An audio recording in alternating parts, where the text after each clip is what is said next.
আসসালামু আলাইকুম। আমি মোহাম্মদ আনসারুল্লাহ, সিনিয়র শিক্ষক, ইসলামগঞ্জ জনতা হাই স্কুল, সদর, নোয়াখালী। প্রিয় অনলাইন শিক্ষার্থীবৃন্দ, আমি আজকে তোমাদের ক্লাস 6-এর দ্বিতীয় পত্র গ্রামার থেকে রাইট ফর্ম ভার্বস নিয়ে আলোচনা করব। তোমরা একটু মনোযোগ দিয়ে শুনবে। তোমরা এই যে টপিক হলো আজকের use right form of verbs. এই যে রাইট ফর্ম ভার্বস একটা চ্যাপ্টার আছে তোমাদের।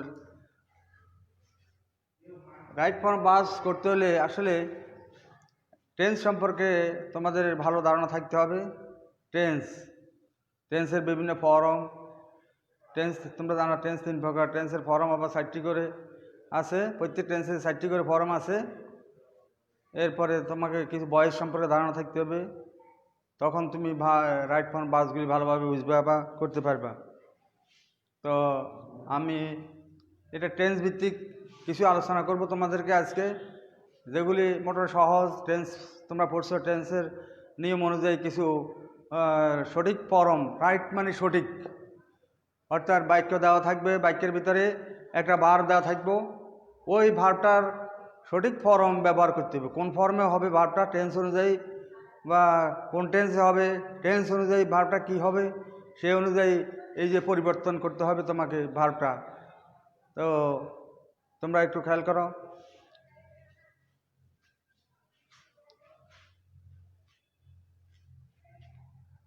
প্রথমে তোমাদেরকে কিছু ভার্বের ফর্ম, যেমন প্রেজেন্ট, ফার্স্ট ভার্বের ফর্ম, প্রিন্সিপাল ভার্বের ফর্ম 3টি। Present, past participle. নিশ্চয়ই তোমরা ভার্বগুলি সম্পর্কে পড়েছ, কিছু ভার্ব শিখেছ, যেমন go, went, gone, do, did, done, eat, ate, eaten. এই যে ভার্বের 3টি ফর্ম আছে, এই ফর্মগুলি সম্পর্কে তোমাদের নিশ্চয়ই ধারণা আছে। কিছু ভার্ব শিখে নিবে ভালো করে। Do, did, done, eat, ate, eaten, write, wrote, written. এভাবে ভার্বগুলি গ্রামার বইতে আছে, এগুলি শিখে নিতে হবে। আমি আপাতত কিছু আলোচনা করতেছি আজকে, খেয়াল করো। তোমরা প্রেজেন্ট ইনডিফিনিট টেন্স নিশ্চয় পড়ছো। প্রেজেন্ট ইনডিফিনিট প্রেজেন্ট টেন্সের প্রথম ফর্মটা হলো প্রেজেন্ট ইনডিফিনিট ফর্ম। এই প্রেজেন্ট ইনডিফিনিট ফর্মের উপর ভালোভাবে তোমাদেরকে চর্চা করতে হবে, তারপরে তোমরা আস্তে আস্তে আগাতে পারবা, বুঝে আসবে। আমি প্রেজেন্ট ইনডিফিনিট সম্পর্কে প্রথমে আলোচনা করতেছি। কখন প্রেজেন্ট ইনটেন্স হয়?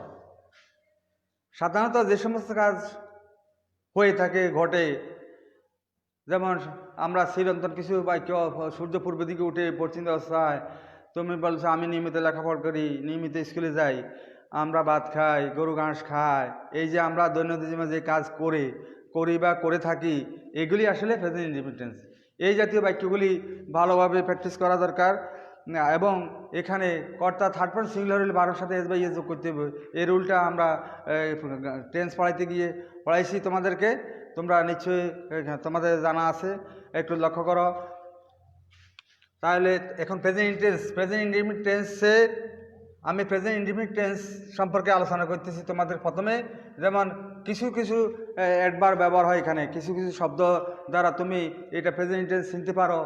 1 নম্বরে চিরন্তন, 1 নম্বরে যেমন অলওয়েজ থাকলে অলওয়েজ, তোমরা শব্দগুলি লেখো। অলওয়েজ, সামটাইমস,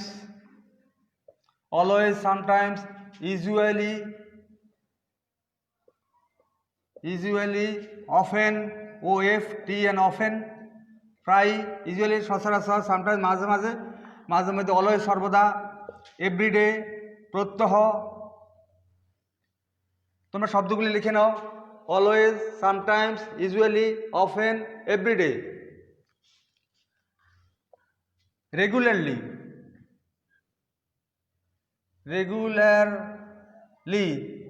নিয়মিত। এভরিডে, ডেইলি, দৈনিক, প্রতিদিন, ডেইলি, এভরিডে, প্রত্যহ, প্রতিদিন।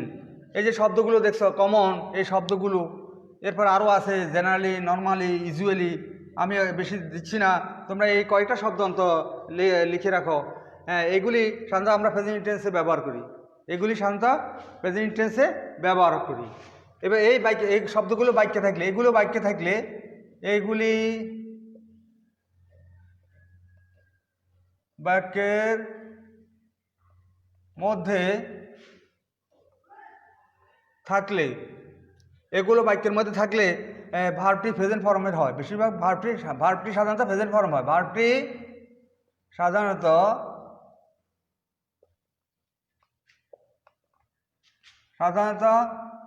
প্রেজেন্ট ফর্ম হবে, present form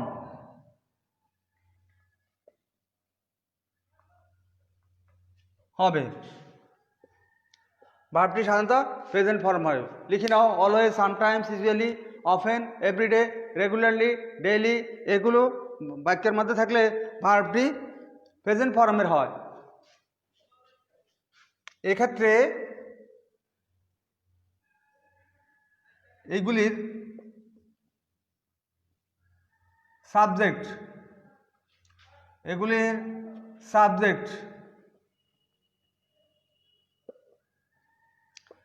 third person singular number হলে, থার্ড পারসন, তোমরা পারসন, আমি পারসন পড়াইছি কয়েকদিন আগে, থার্ড পারসন, এবং তোমরা নিশ্চয়ই জানো থার্ড পারসন সম্পর্কে তোমাদের ধারণা আছে নিশ্চয়ই। থার্ড পারসন সিঙ্গুলার হলে এগুলি সাবজেক্ট থার্ড পারসন সিঙ্গুলার হলে তখন ভার্বটির শেষে এস বা ইএস যোগ করিতে হইবে।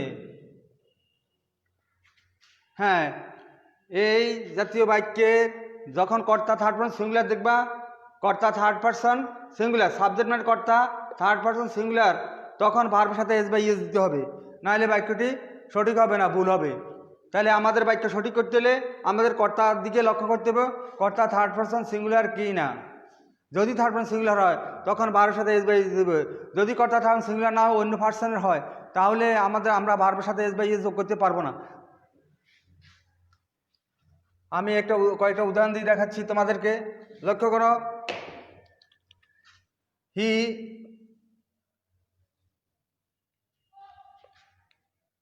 হি অলওয়েজ কাম হিয়ার, এই একটি বাক্য। আমি আরো কয়েকটা বাক্য লিখে নিই, তোমরা লিখে নাও, নোট করো বাক্যগুলো। He always come here. Number 2, we play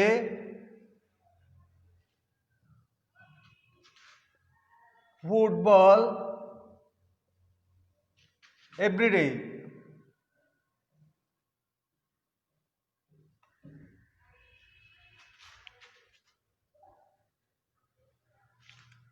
He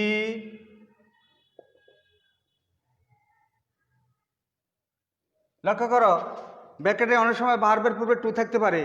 ভার্বের পূর্বে টু থাকলে এই যে ভার্বের টু দেওয়া হয়েছে, এই টুর কোনো মূল্য নাই, এই টু বাদ যাবে, এই টু নিয়ে তোমার চিন্তা ভাবনা নাই।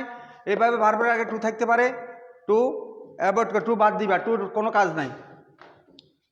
He to go to school regularly.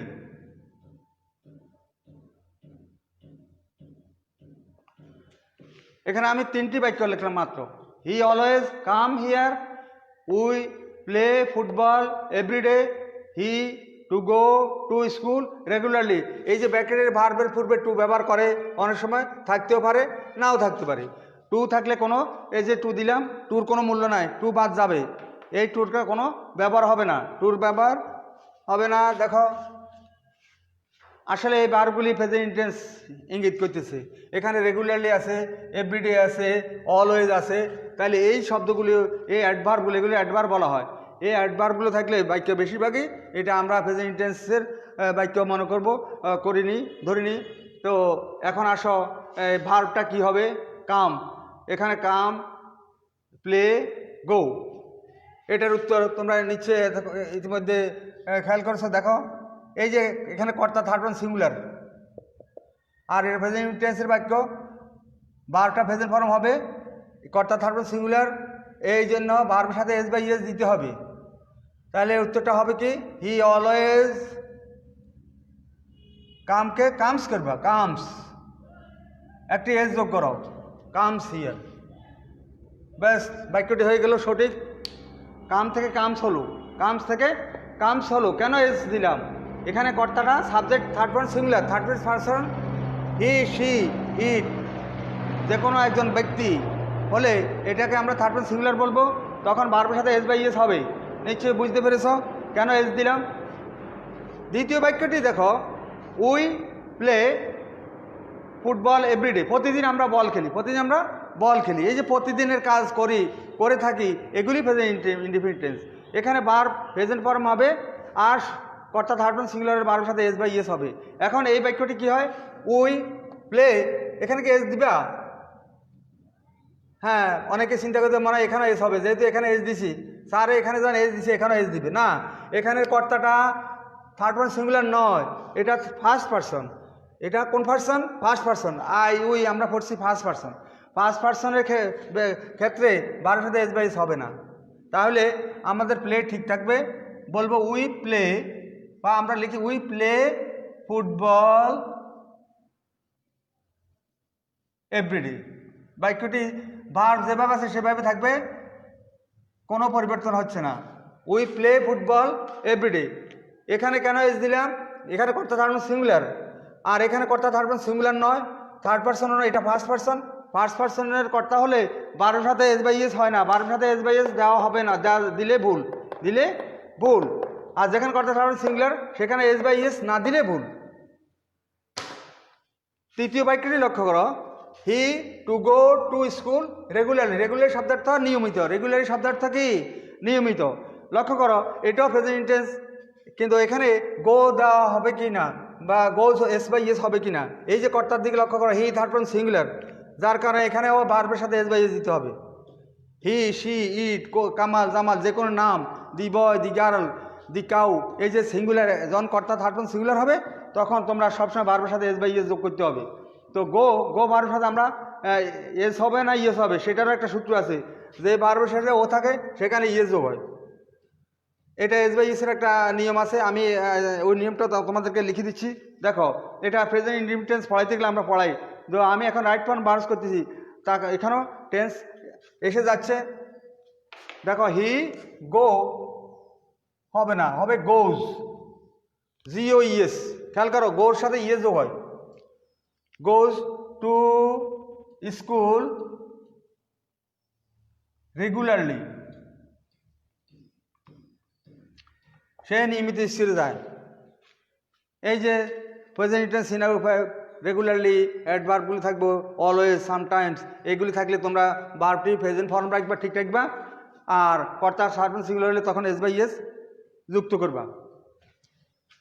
দেখো, চিরন্তন কিছু বাক্য আমরা জানি, বা সবাই তোমরা জানো, চিরন্তন সত্য, এটাকে ইউনিভার্সাল ট্রুথ বলা হয়। ইউনিভার্সাল ট্রুথ, ইউনিভার্সাল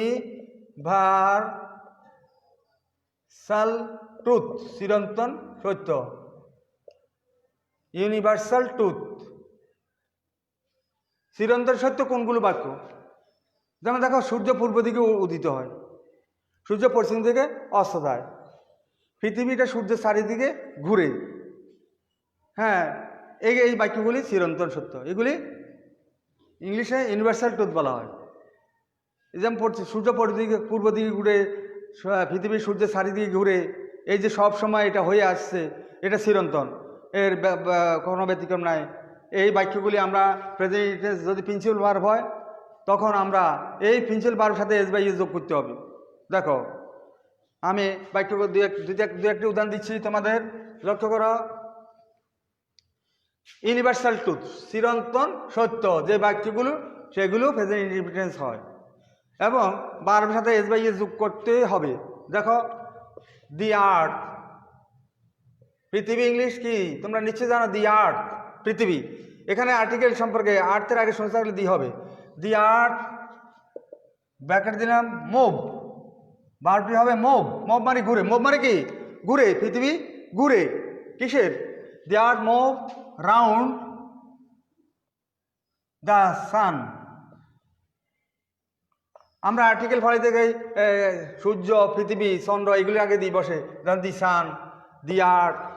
এখন আসো এই ভার্ব রাইট ফর্ম ভার্বস করতে গেলে আমি এখন এই ভার্ব যে মুভ ঘুরে, পৃথিবী কটা, পৃথিবী একটা, কর্তা থার্ড পারসন সিঙ্গুলার, অতএব আমাদের এখানেও এস বাই এস যোগ করতে হবে, নাইলে বাক্যটি ভুল হবে।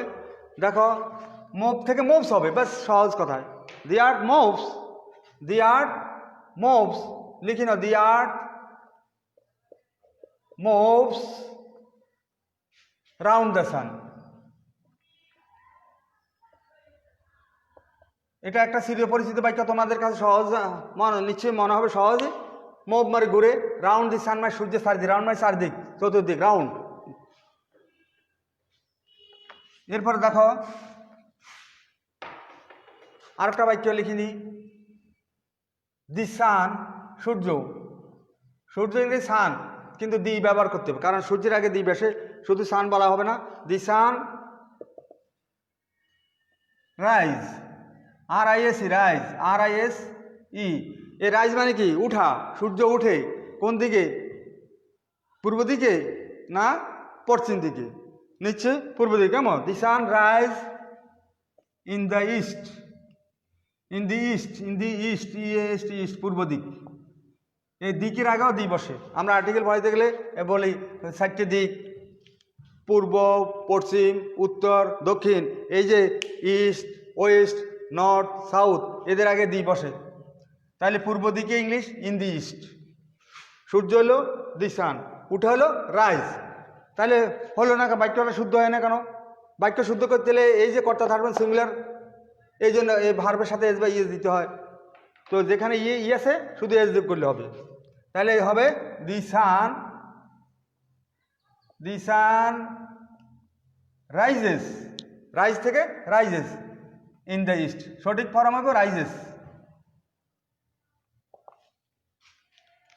এবার তোমাদেরকে আমি আরেকটা নিয়ম দেখাচ্ছি, এখানে তোমরা নিয়মটা ফলো করো। বাক্যগুলি নিচ্ছে নোট করতেছ, নোট করে নাও। দি সান রাইজেস, তাহলে সূর্য উঠে ইংলিশ দি সান রাইজেস, পূর্ব দিকে ইন দি ইস্ট, পূর্ব দিকে ইংলিশ ইন দি ইস্ট।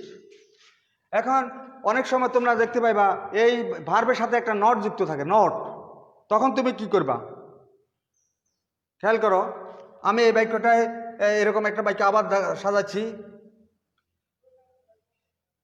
দি সান,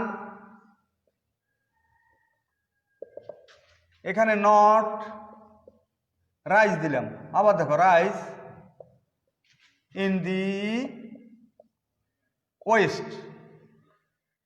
বাক্যটি লক্ষ্য করো, ওয়েস্ট মানে কি পশ্চিম দিক, সূর্য, ইস্ট মানে রাইজ মানে উঠে, তাহলে সূর্যকে পশ্চিম দিক উঠে, ওয়েস্ট মানে পশ্চিম দিক। তাহলে বাক্যটির অর্থ কীভাবে হয়, কীভাবে করবো? নিশ্চয়ই বলা হচ্ছে সূর্য পশ্চিম দিকে উদিত হয় না, রাইজ মানে উঠা, অস্ত দেওয়া হয় না সেট, কিন্তু এখানে সেটের প্রয়োজন নাই। এখানে যেই ভার্বটা দেওয়া আছে সেই ভার্বটিকে আমরা সঠিকভাবে ব্যবহার করব।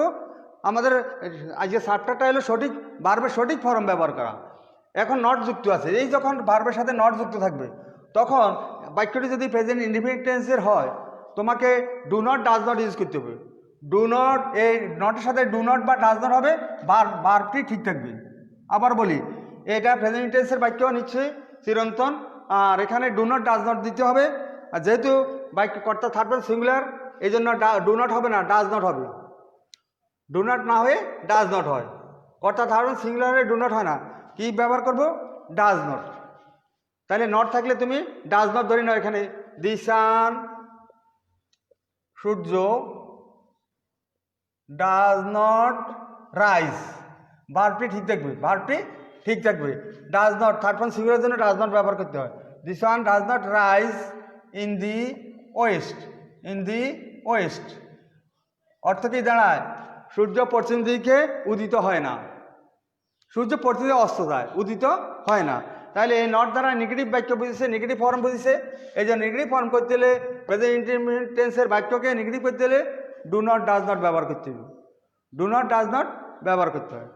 কর্তা থার্ড পারসন সিঙ্গুলার, সেই কারণে ডাজ নট ব্যবহার হয়েছে। এইভাবে সঠিক ফর্ম ব্যবহার করতে হবে। আমরা নেগেটিভ একটা বাক্য দেখালাম, প্রেজেন্ট ইন্টেন্সের কিছু উদাহরণ দিলাম। এবার আমি তোমাদেরকে টেন্স ভিত্তিক আরও দুই একটি নিয়মকানুন আলোচনা করতে যাচ্ছি।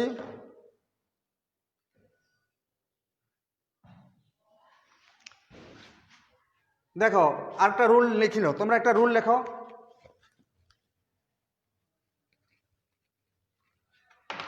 রুলটা লিখবা, রুল RUL রুল। দেখো RUL রুল, বাক্যের মধ্যে নাও, বাক্যের মধ্যে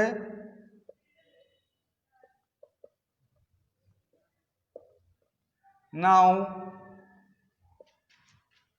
ডে বাই ডে,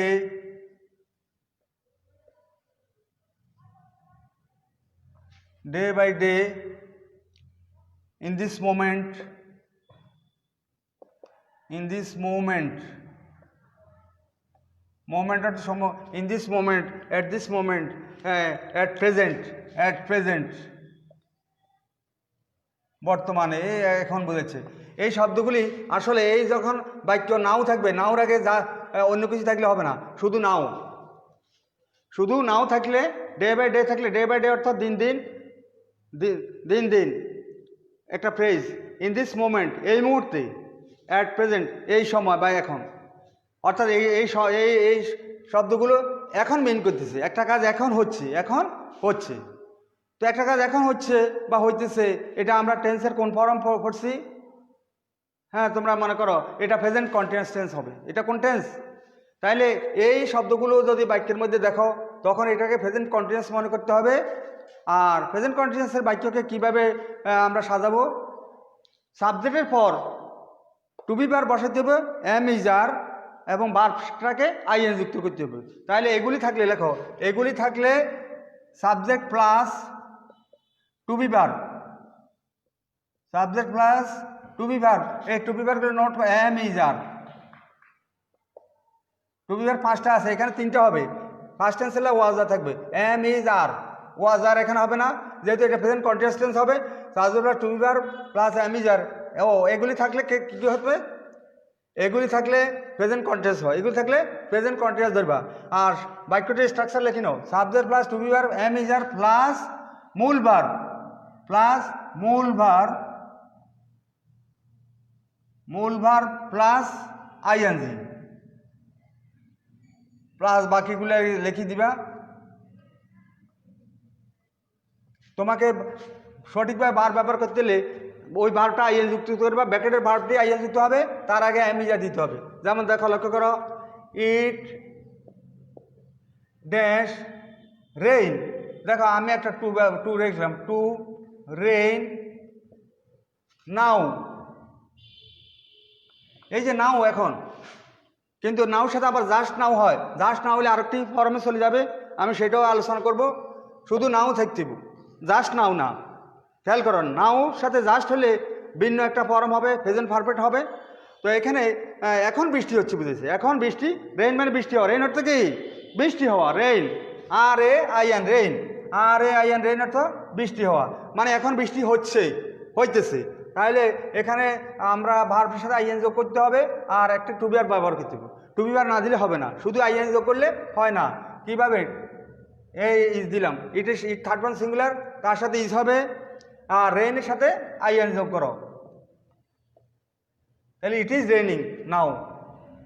বাক্যটির অর্থ কি দাঁড়ায়? এখন বৃষ্টি হইতেছে বা হচ্ছে। তাহলে ভার্বে আইএন যোগ করতে হবে, তার আগে কর্তা অনুযায়ী টু বি ভার্ব দিতে হবে। কর্তা এখানে সিঙ্গুলার, তারপরে সিঙ্গুলার, এই জন্য ইজ হয়েছে। যদি প্লুরাল হয় আর হবে। নিশ্চয়ই তোমরা বুঝতে পেরেছ। নাও থাকলে এইভাবে আইএনজি যুক্ত করতে হবে এবং অ্যামিজার ব্যবহার করতে হবে। আরও দু একটি উদাহরণ দিচ্ছি।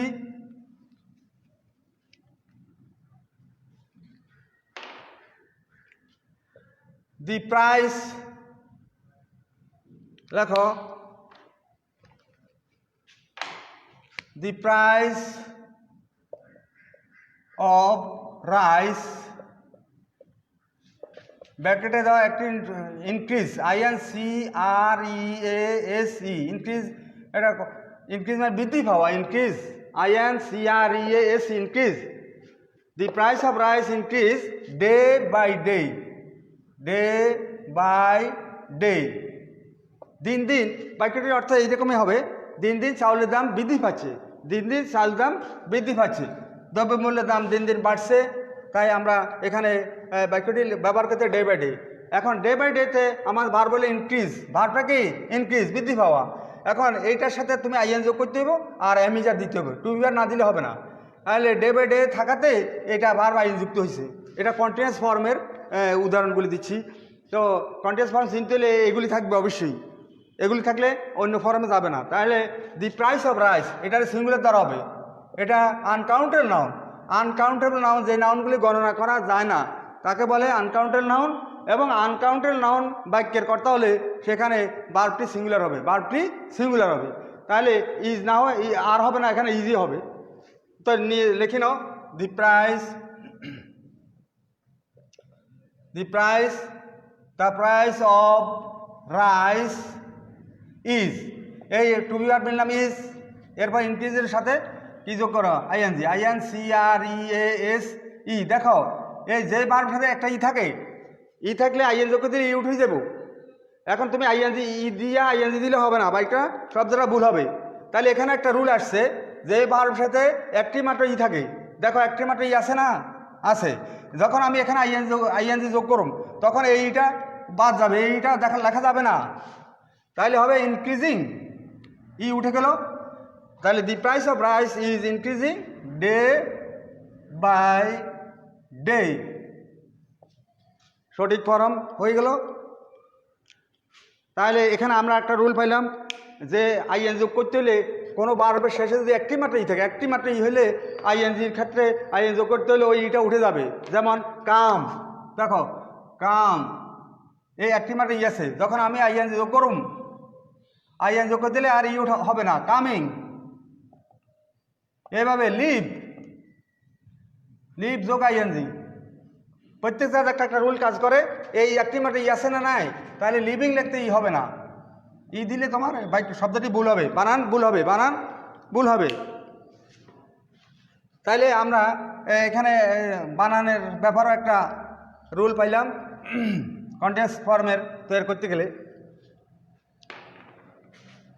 এবার আসো প্রেজেন্ট কন্টিনিউয়াসের বাক্যগুলি শিখলাম। এবার আমি একটা ফর্ম আলোচনা করছি প্রেজেন্ট পারফেক্ট নিয়ে। তোমাদের প্রেজেন্ট পারফেক্ট টেন্স, তোমরা নিশ্চয়ই টেন্স পড়ছো, এই জন্য টেন্স ভিত্তিক নিয়মগুলো আমি আলোচনা করতেছি। এবার আরেকটা রুল লিখে নাও,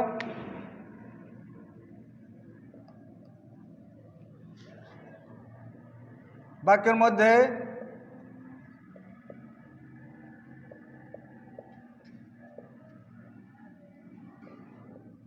হ্যাভ, হ্যাজ থাকলে মূল ভার্বটির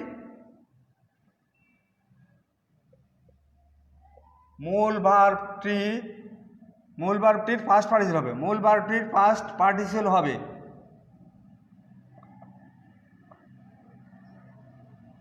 ফার্স্ট পার্টিসিপল হবে এই হ্যাভেজ। এই হ্যাভেজের পরে যখন তুমি একটা ব্র্যাকেট দেখবা, একটা বার ব্যবহার করতে হয় আমাদেরকে, তখন আমরা ভার্বের ফার্স্ট পার্টিসিপল ব্যবহার করবো, ভার্বের ফার্স্ট পার্টিসিপল। রুলটা হলো এটাই।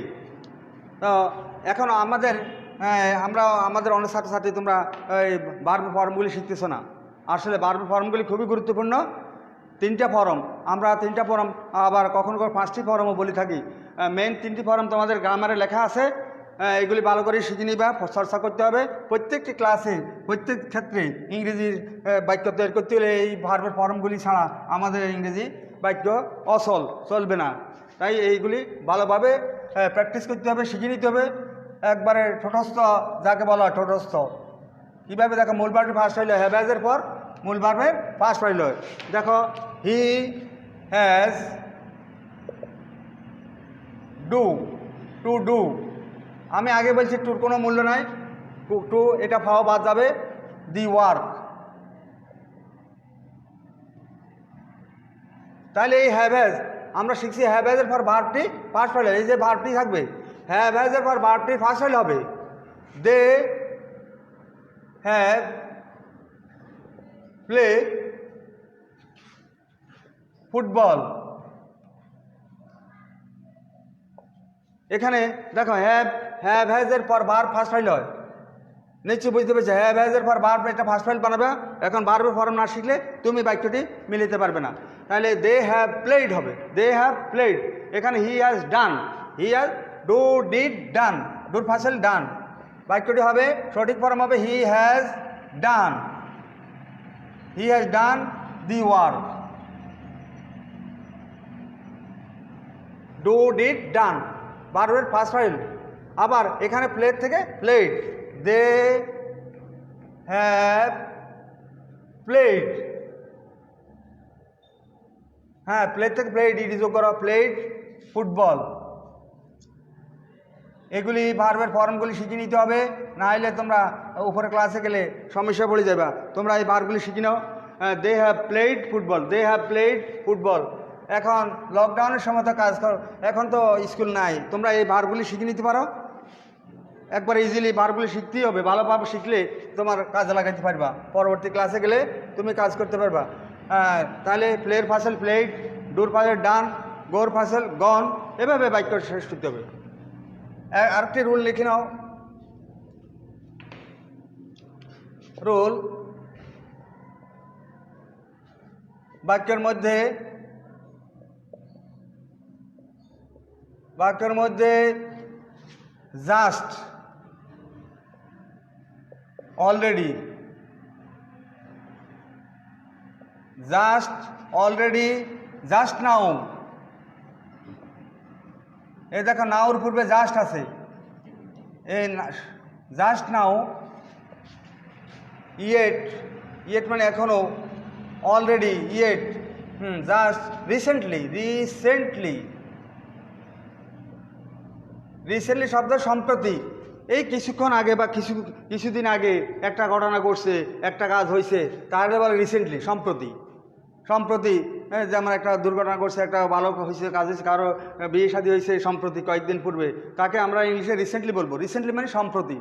সম্প্রতি শব্দের অর্থ কিছুদিন পূর্বে যে কাজটা হয়ে গেছে, একটা কাজ হয়ে গেছে, সেটাই রিসেন্টলি বলা হয়। এই শব্দগুলি যখন দেখবা কোনো একটি বাক্যে, তখন তুমি কি করবা, what will you do then. এই শব্দগুলো যখন তুমি বাক্যের মধ্যে দেখবে, তখন ভার্বটিকে কোন ফর্মে ফেলতে হবে দেখো, তখন লিখে নাও। এগুলি থাকলে তখন সাবজেক্টের পর সাবজেক্ট প্লাস হ্যাভ হ্যাজ দিতে হবে। হ্যাভ হ্যাজ এই দুইটা আনবা, সাবজেক্ট অনুযায়ী কারোর সাথে হ্যাভ হবে, কারোর সাথে হ্যাজ হবে, প্লাস মূল ভার্বের ফার্স্ট ফাইল হবে। যে ভার্বটি ব্র্যাকেটে দেওয়া থাকবে, মূল ভার্বটির পাস্ট পার্টিসিপল হবে।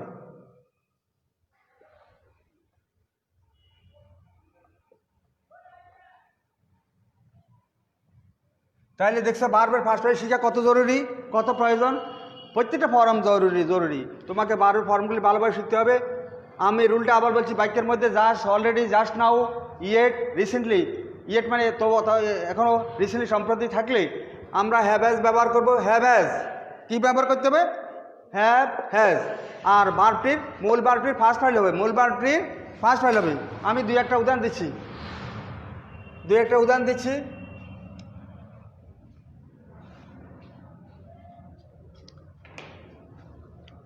যেমন দেখো, I dash eat rice just now.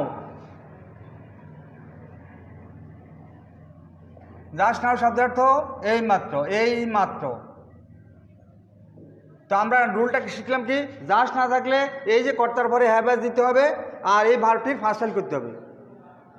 এই ভার্বটির সবসময় ফার্স্ট ফাইল করতে হবে এই শব্দগুলি থাকলে, তাহলে তোমার বাক্য সঠিক বাক্য হবে I have eaten rice. I have eaten rice just now. এভাবে বাক্যটি সঠিকভাবে করতে হলে এই হ্যাভ দিতে হবে, বারবার ভাষায় দিতে হয়। তার আরেকটি উদাহরণ দিয়ে আমি আজকের আলোচনা শেষ করতেছি। দেখো, হি বা ইট লিখি, ইট ইট ভার্বটি হলো হ্যাপেন। হ্যাপেন অর্থ ঘটা, হ্যাপেন অর্থ ঘটা। হ্যাপেন, হ্যাপেন্ড, হ্যাপেন্ড এটার সাথে ইট যোগ করলে ফার্স্ট টেন্স ফার্স্ট হয়। ইট হ্যাপেন রিসেন্টলি, একটা ঘটনাকে বুঝেছে ইট দ্বারা, তাহলে এটা সম্প্রতি ঘটেছে, সম্প্রতি ঘটেছে। তাহলে এখানে রিসেন্টলি থাকাতে এটাতে কি করতে হবে, এই কর্তার পরে হ্যাভ আনতে হবে। এখানে কর্তা ইট, ইটের পরে আসবে হ্যাজ, ইটের সাথে সিঙ্গুলার ভার্ব হবে হ্যাজ, তার ভার্বের ফাসিল হবে ইট যোগ করবে হ্যাপেন্ড, হ্যাপেন্ড, হ্যাপেন্ড, হ্যাপেন্ড। তাহলে সঠিকভাবে হবে, বাক্যটি হবে ইট হ্যাজ হ্যাপেন্ড রিসেন্টলি। এভাবে আমাদের সঠিক ফর্ম শিখতে হবে। তো আমি আমার আলোচনা শেষ করতে যাচ্ছি। প্রিয় অনলাইন ছাত্রছাত্রীবৃন্দ, তোমরা ভার্বের ইংলিশ শিখতে হলে, ইংলিশ গ্রামার জানতে হলে আমাদেরকে ভার্বগুলো ভালোভাবে জানতে হবে, ভার্বের ফর্মগুলো ভালোভাবে রপ্ত করতে হবে, শিখতে হবে। আর এর বিকল্প কিছু নেই। ইংলিশ শিখতে হলে, ইংলিশ কথা বলতে হলে আমাকে ভার্বগুলি শিখে নিতে হবে, ভার্বের ফর্মগুলি ভালোভাবে শিখে নিবে। আর আস্তে আস্তে আমরা এভাবে নিয়ম একের পর এক আলোচনা করে যাব। আমরা যথাসাধ্য চেষ্টা করব ক্লাস নিয়ে যেতে। ধন্যবাদ তোমাদেরকে, থ্যাংক ইউ।